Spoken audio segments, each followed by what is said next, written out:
Okay, I'd like to show another variation to the Achilles lock that's used, and a very simple counter. I've been showing this counter in seminars for, 12, 13 years, however long. This way of applying the Achilles lock is actually quite common. It's not only common, I actually haven't seen it in wrestling circles, but I've seen it in various other martial arts circles. And that is that you have one leg in between him, and the thought process here is that this is going to prevent him from sitting up on you. Now, let me get my hand in here. The way I get my hand in is irrelevant for this move, because he's going to counter this quite simple. And this leg here, wherever I put it, is irrelevant. Even if I put it across his waist, he's going to throw it off. The key is that this leg being in here, even if I'm pinching strongly or whatever, is irrelevant. He's going to show the counter right now. Up and over. He basically did just a reverse push-up. And we're going to show it from a different angle from here.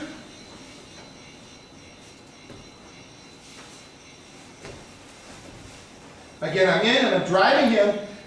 Actually, if I drive and push, it's really irrelevant. It's not going to help or hurt him anyway. He's going to do it. Go ahead, buddy. Up and over. And that's the end of that.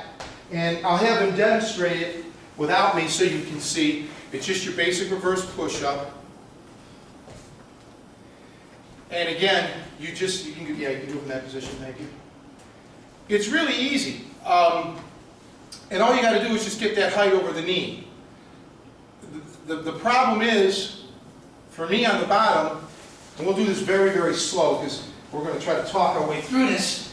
Once he's up on my shin, even a little bit, even if I start to trying to straighten my leg, it doesn't matter because in a full arch, he's going to be over top of me.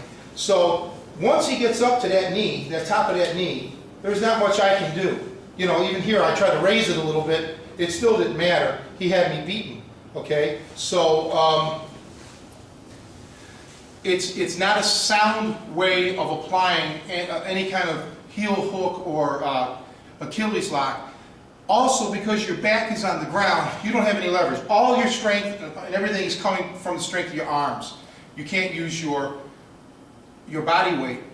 Now, the way I do the Achilles, for those who haven't seen it, and this is the same for the heel hook as well, is when I'm in, I have him, let's turn towards the camera just a bit.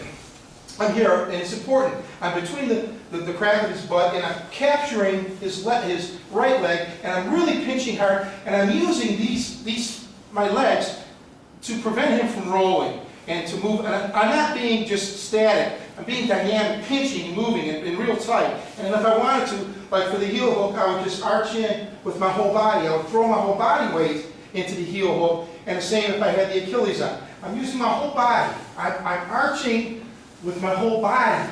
That's a lot of leverage that you can get.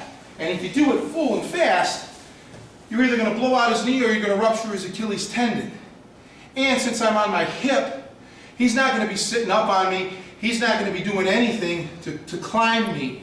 And worst case scenario, if I blow it and we get into a roll situation where he goes belly down, I'm going to transition into a step over toe hold. So I'm always in a position of advantage. And I have great control. So I have control of both of his legs.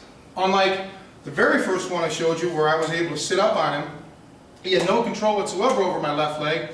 And this one that we just showed with my knee between his legs, again I had no control over his other leg. This one here gives you control over both legs. And it's very important because the more control you have over your opponent, the higher your success rate for these submissions will be.